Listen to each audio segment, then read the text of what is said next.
You're listening to episode 27 of the Deliberately Transformed Woman podcast with Makaela Moore. Welcome to the Deliberately Transformed Woman podcast. You're about to discover a whole new way of viewing yourself and the world.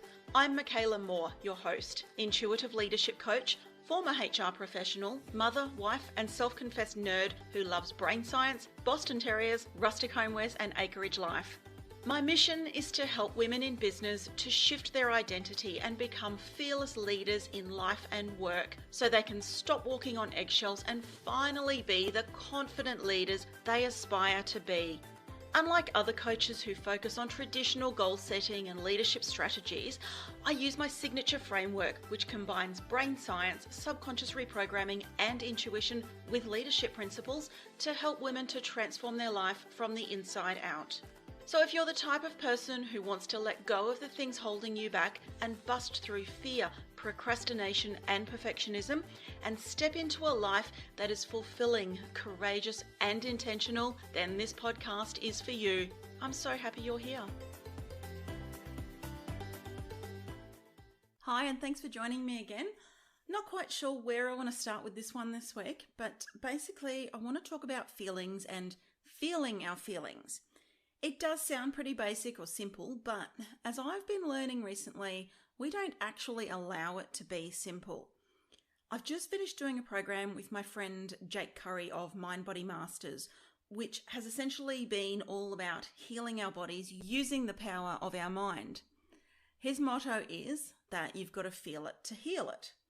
Now, I'm not going to go into all the details of the program because I'll leave that to Jake, who I hope to bring on as a guest here one day soon. But for today, I do want to talk about feelings, which this program has brought up a lot of that for me. So people will often say that so-and-so made them feel a certain way, whether it's happy, sad, angry, frustrated, whatever. I know my daughter will often say, but you made me. Well, I just want to say that no one can make us do or feel anything. We actually get to choose how we feel, what we feel, and when we feel. This might sound a little offbeat, but stick with me. Feelings are actually there to be felt in their entirety and not shoved down or ignored.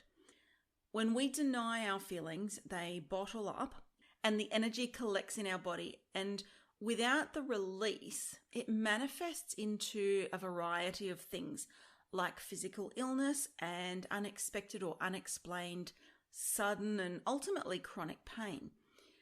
When things happen in life that we feel are happening to us, we need to remind ourselves that they are actually happening for us, and everything happens for a reason.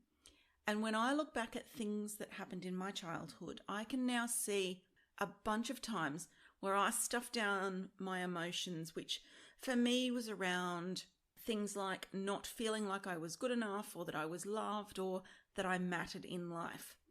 And as kids, we are not taught how to really feel into our emotions. And oftentimes we're told to stop feeling them.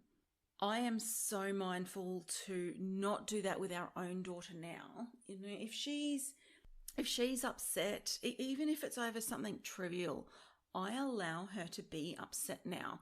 I no longer tell her that she shouldn't be upset or that she shouldn't feel certain things. We always used to try and stop her from being upset about things, which, when you think about it, was for our own purposes of us feeling better and not for hers. And you know, when we were kids, our parents did the same thing. Well, I know mine did. No one in my house was allowed to be upset or angry over anything. And Mum would make sure that we were all bright and happy and shiny for when my dad got home from work each afternoon, because heaven forbid that Dad should witness kids having any adverse emotions. Now, I'm not speaking out against my parents in particular, because I think it was just a generational thing, and they were doing the best they could in accordance with what they learned from their parents. But ultimately, we were kids of the 70s, and we were probably the first generation that was starting to be seen and to be heard, but only a little bit and only at the right times. So what that taught us was that we were only allowed to feel positive, happy type emotions, and anything else had to be suppressed or at best hidden away from others. And so began a lifetime of all the sadness, disappointment, anger, frustration, shame, guilt, grief, humiliation, loneliness, disgust, anxiety, and fear, all being buried, hidden, ignored, and stored away for the future. You think about it, how often have you seen this done, or have you done this yourself? There is someone upset and crying, and in trying to comfort them, we say things like, "There's no need to cry, everything is okay, just calm down, just stop feeling whatever it is you're feeling." But what we leave off the end of that sentence is, "because it makes me feel uncomfortable." We tell other people to stop feeling things because we then start feeling things that we don't necessarily want to feel. Us humans can be so subconsciously selfish, forcing other people to stuff down their emotions for our own comfort levels. So it's that stored away for future use that I've been learning so much about lately, and it's been bloody eye-opening, to put it bluntly.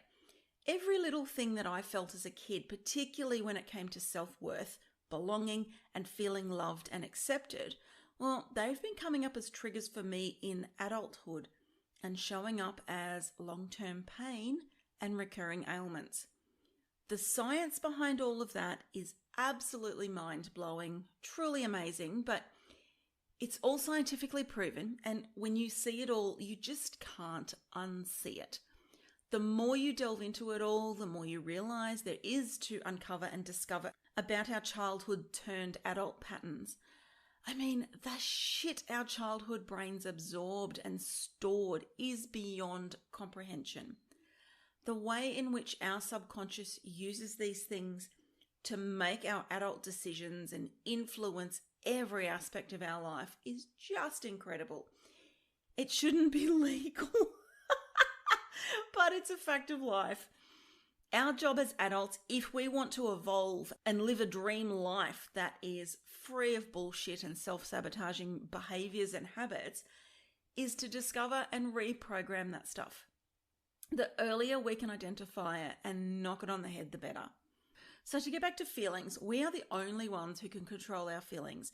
No one else has that control or can make us feel anything. We don't recognize that as kids because, as I said before, kids are told what they should and shouldn't feel, and so they don't develop a mechanism for managing their own feelings. And often as adults, they still don't if they don't dive into some personal development work such as this. So to get scientific about it, it has been proven that every feeling is preceded by a thought, about a nanosecond before the feeling. So we get to choose our feelings by choosing our thoughts. So it's one thing to have a feeling that you bury or you hide and refuse to feel, but it's an entirely different thing to assess a situation, choose your thoughts and your responses, and to ultimately choose your feelings. So I'll give you some examples of this because you might be wondering exactly what the heck I'm on about. All right, so a super basic example is, let's just say, getting cut off in traffic. So you're just tracking along in your lane, you are minding your own business, and out of the blue, someone cuts you off in the traffic. Most people get ticked off about this in traffic, and at the very least, they'll mumble something under their breath and possibly allow the situation to occupy their thoughts and emotions for a time, whether that's a few minutes or a whole day. Now, I'm going to go two ways with this one. Firstly, you have no idea what was going on in that other car. Was the person really trying to piss you off? I doubt it, because you were just another car on the road to them. Were they being an idiot and in need of some refresher driver training? Well, possibly, but still nothing to do with you. Maybe that person was in a rush because their wife was in the front seat mid-contraction and they were racing to the hospital before she gave birth in the car, and he was slightly distracted and just happened to cut you off in his rush. The point here is that you have no idea what was going on in that car, and regardless, it actually doesn't matter. So my first point here is that we give away that precious personal power that I've spoken of previously when we allow the actions of other people to influence our thoughts, feelings, moods, and actions. But secondly, when this does happen, we have a choice in how we think, feel, and respond. So you can choose to ignore the actions of the other driver, choosing to think that their actions do not pertain to you, and therefore you are not going to allow them to influence your feelings by making you angry. And you can carry on with your day unaffected by the incident. In fact, you'll have forgotten about it in a few minutes. Or you can choose to be right. You can choose to think that they have done you wrong and that you were in the right. You can get all caught up in your head with the thoughts of woulda, coulda, shoulda. You can allow yourself to get upset and angry that they cut into your lane. But what the heck would that achieve? Honestly, what does your anger do to fix or change the situation? It certainly doesn't have any impact on the other driver, so why would you let it have this huge impact on you and your day? Just let it all go and get on with your day. Don't waste your energy on something that just doesn't matter. Now, obviously, this is a super basic example, but it just demonstrates the principles that I'm talking about. So on one hand, I'm saying that we get to choose our thoughts and feelings, and that instead of getting into a feeling, we can choose to stay out of it. But on the other hand, I'm actually saying that we do need to actually feel our feelings. And I am saying both, because we do get to choose. We have bazillions of choice in our life. We just don't often realize how much choice we do have. So what I'm saying is that we get to choose what we expend our precious energy on and how we want to feel about things. Do I want to feel angry or impartial to being cut off when it just doesn't really matter? Whatever the answer is, I get to choose. And for me personally, I'd rather not waste my energy on things that don't matter or pertain directly to me. But I'm not saying that you shouldn't feel any negative emotions or feelings because like I talked about last week, we need to feel the negative emotions just as much as the positives so that there is a balance there. Just like night and day, yin and yang, there is always a balance. Without the negative emotions, we wouldn't actually have positive emotions. They'd just be neutral. Feeling the negative emotions is still something that we need to do in life, but save it for the things that really matter or actually pertain to you, like grieving a loved one, or disappointment at not getting that job you really wanted, anger that your husband cheated on you, or sadness that your dog is heading to the Rainbow Bridge. Definitely feel into those emotions because they're real and they directly affect you. Avoiding them in any way will be detrimental to your health at some point, whether that's next week, next month, or in years to come. I'm still working through all of the old emotions that I hid and stuffed down or avoided over the years. I've actually been able to trace some physical pain back to events that happened in my past where I didn't process the emotion and it manifested into pain later on. I've gone back and I've felt into those emotions and I've released them. I did an Elsa and I just let that shit go. It felt amazing. Something that I think back to was that I point blank refused to feel the grief at the death of my grandparents. But of course that was subconsciously. When my grandma died, I was a teenager and she was the first person I knew who had ever actually died in my life, or anyone close to me, of course. I was scared to find out what grief felt like, so I subconsciously found all the things that used to annoy me about my grandma, and I focused on them instead. That kept me from remembering the good times or from missing her, and therefore I didn't have to feel the pain of grief and loss. And then when my nana died several years later, I basically pretended it hadn't happened because she lived in another state and I couldn't see that she was gone. So I could again avoid that pain of grief by thinking she was still alive and well down in Adelaide. I only ever knew of one of my grandfathers because my dad's dad, who was also called Sydney, we named our daughter after him, he died before I was born. But my mum's dad, he was my pop. I loved him so much, and he was just everything you want your pop to be. He was so much fun, that man. He lived a lot longer than my nana, and he ended up dying when I was 34. By that time, I'd experienced a lot of heartache and heartbreak, and obviously I'd matured a lot in that time. And this time I just felt right into that one. Not only did I organise his funeral and everything that went along with that, I wrote and delivered the eulogy at his funeral. And one of the hardest things I've done was actually to stay strong for that so that I could get through it. And I broke down in tears towards the very end, but I stayed strong, And looking back now, I wonder why I had to stay strong. It's such a funny thing that we commend the people who stay strong. I didn't have to stay strong, but we just get caught up in the stories and beliefs of society that we have to be strong in times of grief. That is the one time where we can bloody feel that and be as much of a mess as we want, and yet we still try and avoid it. Like I talked about in last week's episode, we do get so caught up in trying to avoid the discomfort, like being comfortable is the only place we think we should be. Getting into the discomfort is not a bad place at all, and yet many people avoid feeling the negative feelings, particularly grief and fear, because they think that it's just going to hurt too much or just be too unbearable. But feelings and emotions are just vibrations in our bodies. They are not going to kill us. They are not going to ruin anything as long as we just allow them to run their course and allow ourselves to actually feel them, knowing that the worst that can happen from a feeling is to feel it. And it might feel shit, but at least that's all that's going to happen, is just feeling it. And in fact, the worst thing that can and does happen is not feeling it. And you guessed it, letting it fester and manifest into something physical later on.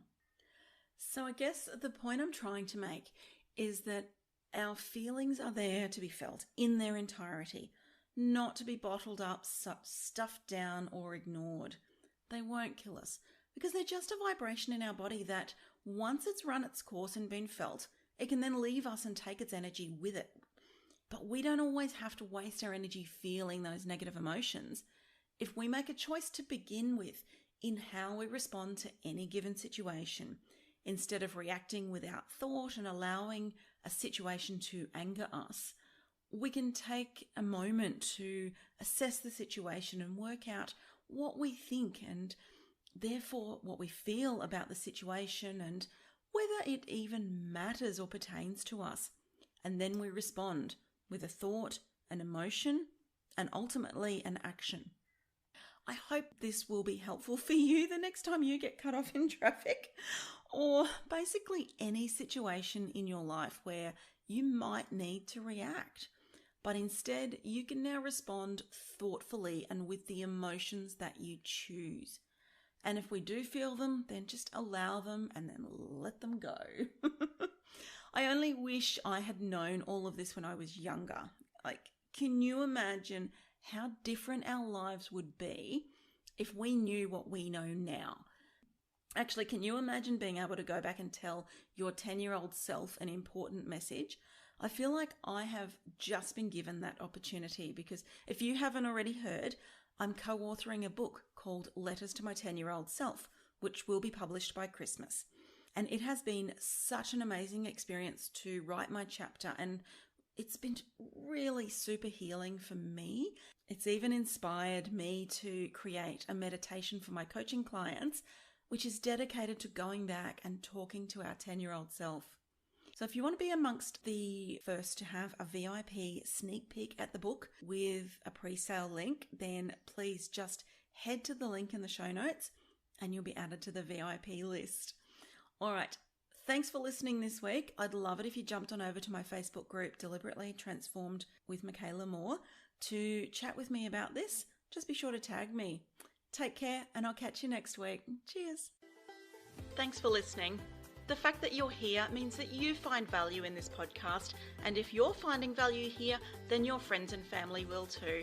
So do them and me a favour, if you will, and share this podcast with them, please. If you'd like more inspiration and to connect with other Deliberate Transformers, head on over to my Facebook group, Deliberately Transformed with Makaela Moore. You'll find the link in the show notes. You'll also want to hit subscribe to make sure that you never miss an episode. Until next time, take care.